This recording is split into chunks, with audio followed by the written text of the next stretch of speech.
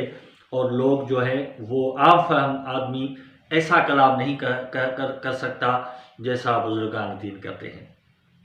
اس کے علاوہ امام ربانی کی جو تصنیفات ہیں اس میں مبدأ و معاد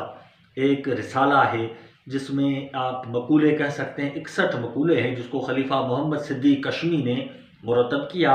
اور یہ مبدأ و معاد میں جو گفتگو ہے، جو احوال اور واردات جن کا ذکر امام ربانی نے کیا ہے، یہ وہ احوال و واردات ہیں جو آپ نے خواجہ باقی باللہ کی صحبت میں حاصل کیے تھے۔ اس کو بعد میں خلیفہ صدیق کشمی رحمۃ اللہ علیہ نے ان 61 کو منہا کا عنوان دے کر الگ کیا، اور یہ ایک رسالہ بن گیا مبدأ و معاد۔ اس کے علاوہ آپ نے اثبات النبوت کے نام سے ایک جو ہے رسالہ لکھا ہے، جس میں دہریے جو ملحدین ہیں، ذات خداوندی کے جو منکرین ہیں، ان کا آپ نے ان کے سامنے حضور صلی اللہ علیہ وسلم کی نبوت کا اور عقلی اور نقلی دلیلوں سے اس کا اثبات کیا ہے۔ رد رافضیوں کے جو فتنے، رافضیوں کے جو اعتراضات ہیں، ان کے رد میں بھی آپ نے ایک رسالہ لکھا ہے۔ خواجہ باقی باللہ کی رباعیاں مشہور ہیں، ان رباعیات فارسی کا شرح بھی حضرت امام ربانی نے لکھا ہے۔ اس کے علاوہ علم حدیث پر آپ کا ایک رسالہ ہے،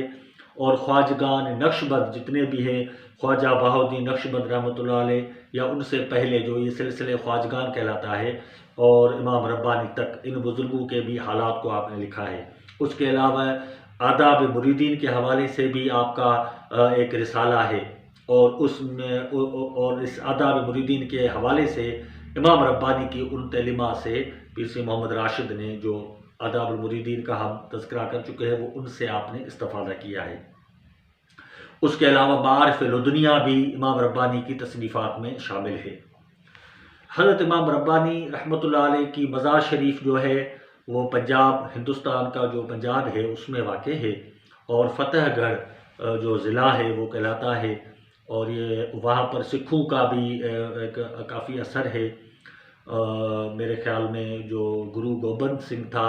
ان کی اولاد سے جو فتح سنگھ ہے، اس کے نام سے یہ ضلع کہلاتا ہے، جہاں پر امام ربانی رحمۃ اللہ علیہ کی مزار ہے، فتح گڑھ ضلع میں۔ اور یہ پنجاب پورا صوبہ ہے، جس میں جالندھر بھی آ جاتا ہے، پٹیالہ بھی آ جاتا ہے، اور یہ سارے علاقے اسی میں ہیں۔ امام ربانی کا جو سلسلہ ہے وہ ہندوستان میں بھی بہت زیادہ ہے، سرہندی سلسلہ، مجددی سلسلہ، اور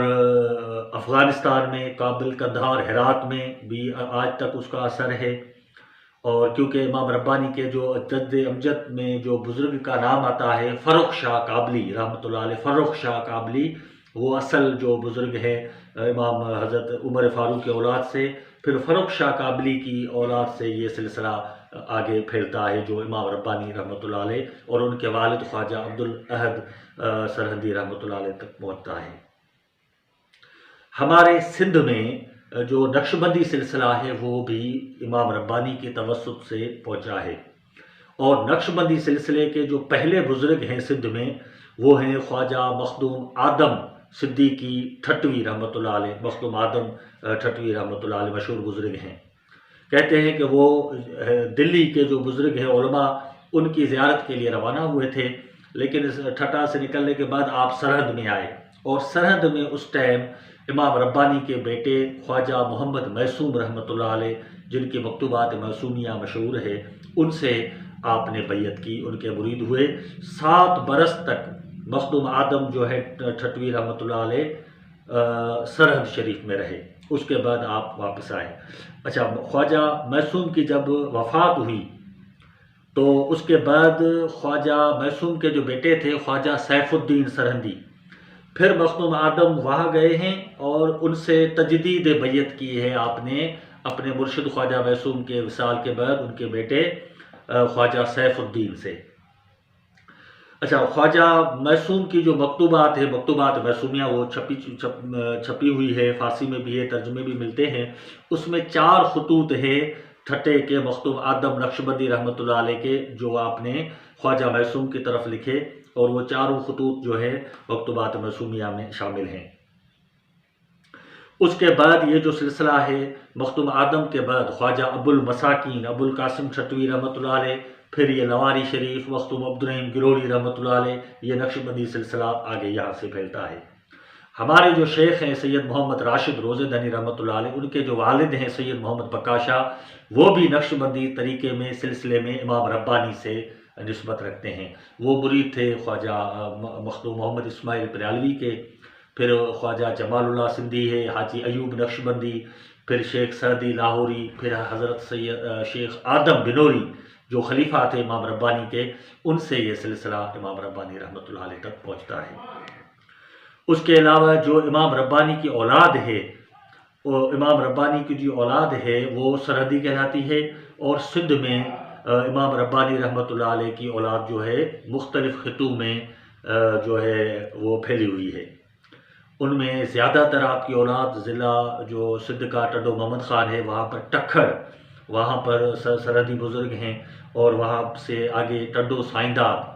جہاں پر سرحدی بزرگوں کی جو ہے خانقاہ ہے، اور اس سلسلے میں خواجہ محمد حسن جان سرحدی بہت بڑے بزرگ تھے، جن کی بہت ساری تصانیف ہیں، انیس المریدین ہے، انصاب الانجاب ہے، اور عقائد الصحیحہ فی تردید الوہابیہ، یہ بھی ان کی تصنیف ہے۔ اس کی ایک ایڈیشن ترکی سے بھی شائع ہو چکی ہے،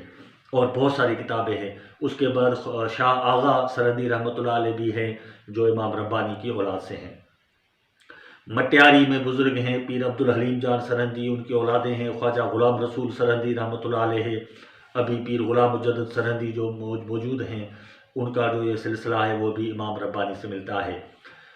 سامارو کے قریب جو مشہور خانقاہ ہے پیر خواجہ محمد عرف ابراہیم جان سرہندی رحمۃ اللہ علیہ، اس کو ہم نے بھی اس کی زیارت کی تھی، دیکھا تھا، بڑے اہل دل اور اہل تصوف بزرگ تھے، ایک روحانی شخصیت تھی۔